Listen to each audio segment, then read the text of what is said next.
Assalamualaikum warahmatullahi wabarakatuh. Para pemirsa yang dirahmati oleh Allah, pada kesempatan kali ini Kampung Aswaja berkesempatan untuk berziarah ke makam aulia dan juga para muassis Nahdlatul Ulama yang ada di Kabupaten Purworejo, Klaten dan juga Solo. Perjalanan selama kurang lebih 26 jam ini menggunakan armada Citra Permata dan diikuti oleh 52 para peziarah. Nah, mana sajakah ulama besar yang kita kunjungi selama perjalanan? Simak terus video ini dan jangan di-skip.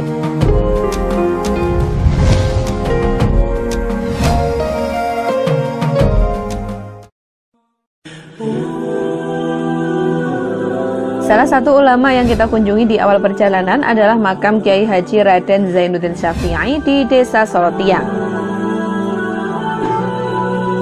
Makamnya tidak jauh dari Jalan Raya Purworejo Semarang, hanya sekitar 50 meter untuk masuk dari jalan raya menuju ke makam dan juga dapat dijangkau dengan bis besar. Beliau ini adalah pengasuh Pondok Pesantren Al-Anwar An-Nur Maron yang lahir di Desa Wonokromo, Jegeran, Bantul pada tahun 1903. Karomah beliau yang paling masyhur adalah saat beliau berbicara dengan arwah jenazah yang baru saja meninggal. Dan beliau juga berteman dengan harimau. Nah, untuk mengetahui karomah beliau yang lain, bisa klik link di atas ini ya.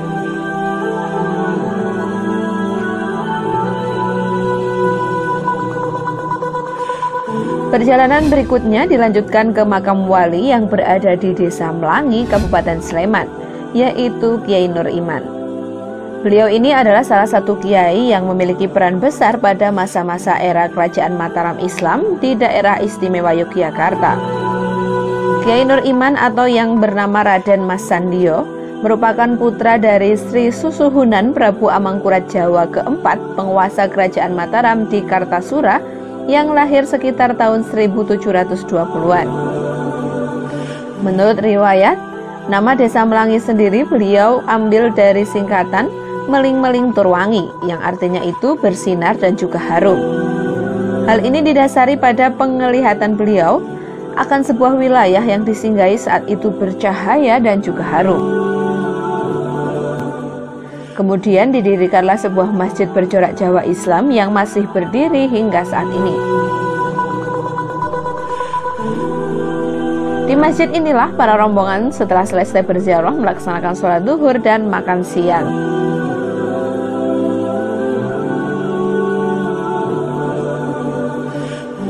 Setelah dirasa cukup, perjalanan berikutnya yaitu menuju makam Raja-Raja Jawa yang ada di Gunung Merak, Dusun Pajimatan, Kirirejo, Kapanawon Imogiri, Kabupaten Bantul. Untuk mencapai kompleks makam yang luasnya sekitar 10 hektar ini dibutuhkan tenaga ekstra untuk menaiki kurang lebih 300 anak tangga dengan kemiringan yang lumayan tinggi. Di bagian paling bawah anak tangga terdapat sebuah masjid berarsitektur Jawa yang konon masjid ini adalah masjid tertua di daerah Yogyakarta. Nah, di sepanjang perjalanan menaiki anak tangga ini yang paling menantang dan paling mengasihkan. Pada saat menapaki tangga demi tangga, para peziarah dapat melihat ujung tangga yang tinggi menjulang dan nampak jauh di sana. Selain itu, di samping kanan dan juga kiri terlihat pohon-pohon besar dan juga rindang, menimbulkan kesan berjalan di tengah hutan belantara. Saat sudah mencapai ujung tangga akan terlihat 3 persimpangan, yang mana bila ke kanan menuju ke makam Raja-Raja Yogyakarta, sedangkan ke kiri menuju ke makam Raja-Raja Surakarta, sedangkan lurus ke makam Raja Mataram. Komplek pemakaman ini dibangun oleh Sultan Agung Hanyokrokusumo pada tahun 1632 Masehi dengan sebutan Pajimatan.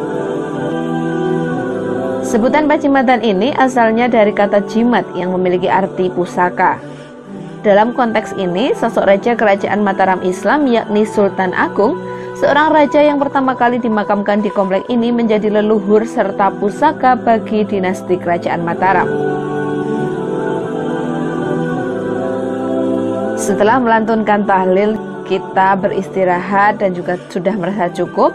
Tim Kampung Aswaja beserta rombongan melanjutkan perjalanan ke makam Sunan Bayat yang berada di Desa Paseban, Kecamatan Bayat, Klaten, Jawa Tengah.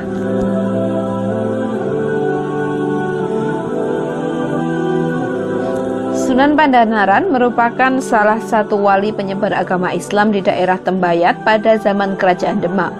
Beliau juga merupakan bupati pertama Semarang dan salah satu murid dari Sunan Kalijogo. Komplek makam Sunan Bayat ini dibangun di atas Gunung Jabal Kat, sehingga untuk menuju ke atas perlu menaiki anak tangga kurang lebih 200-an. Dan di sepanjang perjalanan kanan kiri ini dipenuhi dengan penjual pernak-pernik maupun oleh-oleh khas dari Bayat yang sangat menarik. Ketika sampai di tangga terakhir terdapat masjid kecil yang bernama Masjid Sunan Bayat yang memiliki 2 beduk di kanan dan juga kiri pintu masuknya. Masjid ini berarsitektur rumah joglo atau rumah daerah khas Jawa. Nah, disinilah rombongan melaksanakan sholat maghrib berjamaah setelah kembalinya berziarah dari makam. Nah, bagi sobat Kampung Aswaja yang masih penasaran dengan apa dan juga bagaimana karomah-karomah dari beliau, bisa klik link di atas ini. Setelah itu kita melanjutkan perjalanan yaitu menuju ke makam Ki Ageng Gripik yang berada di Desa Jatinom, Klaten, Jawa Tengah. Makam beliau ini tidak jauh dari jalan raya, hanya sekitar 150 meter dan ini tidak bisa dilalui bus besar. Di pintu gerbang makam, kita bisa melihat masjid besar dan juga lapangan besar untuk menyebar kue. Untuk menuju makam, kita akan melewati gapura berpintu pendek dengan ornamen khas Jawa kuno. Lalu kita dilanjutkan berjalan beberapa meter, nanti kita akan melihat cungkup beliau yang asli dengan atap yang rendah.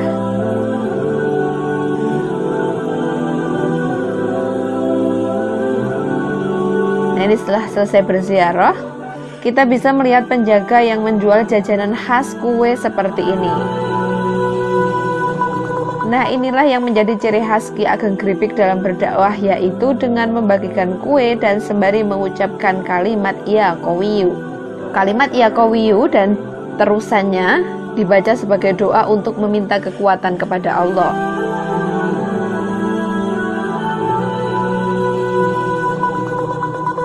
Setelah selesai, kita lanjut ke perjalanan berikutnya menuju makam Astana Giribangun yang berada di Desa Girilayu, Kecamatan Matesih, Kabupaten Karanganyar. Nah, untuk menuju ke komplek makam, para peziarah harus berganti dari bis dengan mobil angkutan kecil yang dengan biaya Rp10.000 per orang untuk sampai ke lokasi makam. Di komplek makam Astana Giribangun ini tak hanya Presiden Soeharto saja, tapi juga ada makam istri dan juga keluarga serta kerabatnya. Cungkup makam Presiden Soeharto ini sangat indah dan megah, dengan 4 tiang utama terbuat dari beton yang dihiasi dengan lapisan kayu atau ukiran asal dari Jepara. Selain itu, pada dasar tiang tersebut juga dihiasi dengan cincin-cincin yang terbuat dari logam berwarna emas, sedangkan lantainya terbuat dari marmer buatan dari Tulungagung.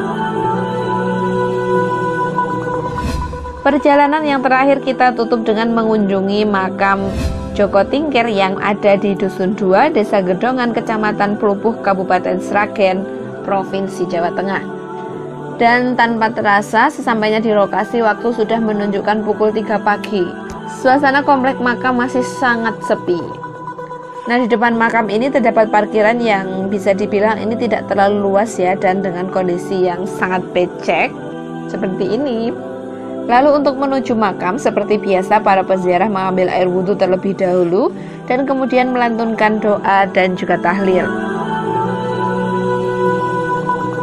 Di sebelah makam terdapat masjid tua yang konon ini adalah masjid tertua di Kabupaten Sragen. Disinilah para peziarah beristirahat dan melaksanakan sholat subuh berjamaah. Nah, itulah sekelumit kisah perjalanan kita menapaki tanah para wali yang ada di Kabupaten Purworejo, Yogyakarta, dan juga Solo. Semoga dengan sowan ke makam para wali dan aulia kita mendapatkan barokahnya di dunia dan di akhirat. Wallahu a'lam bishawab. Wassalamualaikum warahmatullahi wabarakatuh. tawassalna bismillah wa rasulillah wa kulli mujahidillah bi alil badri ya Allah bi alil badri ya Allah